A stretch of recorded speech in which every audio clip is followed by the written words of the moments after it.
பெற்றோர்களை நாங்கள் எங்களோட பிள்ளைகள் விஷயத்தில் அவங்களோட உளவியல் சார்ந்த மன சோர்வடைஞ்சு போகிறாங்கங்கிற விஷயத்தில் மிக கவனமாக இருக்கணும்.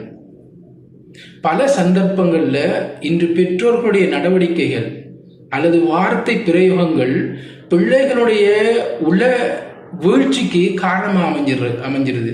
அல்லது அவங்களோட திறமைகளை அல்லது அவங்களோட புதிய புதிய விஷயங்களை சிந்திக்கின்ற ஆற்றலை மழுங்கடிக்கின்ற விதத்தில் இன்றைய பேரண்ட்ஸுடைய வார்த்தைகள் பல சந்தர்ப்பங்கள் அமைஞ்சிருது.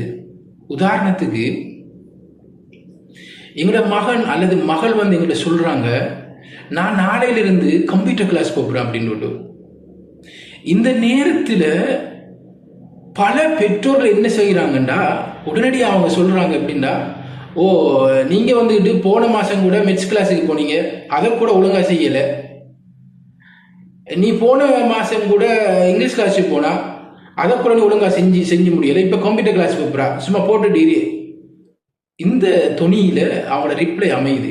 உண்மையிலே இந்த வார்த்தைக்கு இது பிள்ளைகளுடைய ஆளுமையை அல்லது புதிய விஷயங்களை கற்றுக்கொள்கின்ற தேடுகின்ற ஆற்றலை அப்படியே மழுங்கடிக்க செய்யுது. காலப்போக்குல அவங்க புதிய விஷயங்களை நோக்கி நகருகின்ற அந்த செயலை அவங்க குறைச்சி கொள்வாங்க அல்லது நிப்பாட்டி கொள்வாங்க. ஆகவே பெற்றோரை நாங்கள் இந்த விஷயத்துல மிக கவனமா இருக்கணும். இப்படி அந்த பிள்ளை வந்து எங்கிட்ட சொல்லும் போது, நான் கம்ப்யூட்டர் கிளாஸுக்கு போப்புறேன் அல்லது ஒரு புதிய விடயத்துக்கு நான் போப்புறேன் அப்படின்னு செல்லும் போது, எங்களோட ரியாக்ஷன் அந்த பிள்ளையினுடைய அந்த திறமையை இன்னும் இன்னும் பலப்படுத்தக்கூடியதாக இருக்கணும். எங்களோட வார்த்தை எப்படி இருந்திக்கணும்?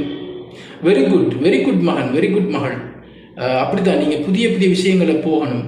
அது நீங்க உங்களை அந்த பாடம் செய்ய முடியலையா, இதுல நீங்க கூடுதலாக கவனிச்சிருந்துங்க, நீங்க இதுக்கு போங்க, நான் நிற்கிறேன், நான் உங்களுக்கு சப்போர்ட் பண்றேன் அப்படின்னு சொல்லி நாங்கள் அவங்களை தட்டி கொடுக்கணும். இது குழந்தையினுடைய ஆற்றல் விருத்தியையும் அவங்க எதிர்காலத்தில் சாதிக்கக்கூடிய மனிதர்களாக சமூகத்தில் வருவதற்கும் உறுதுணையாக இருக்கும்.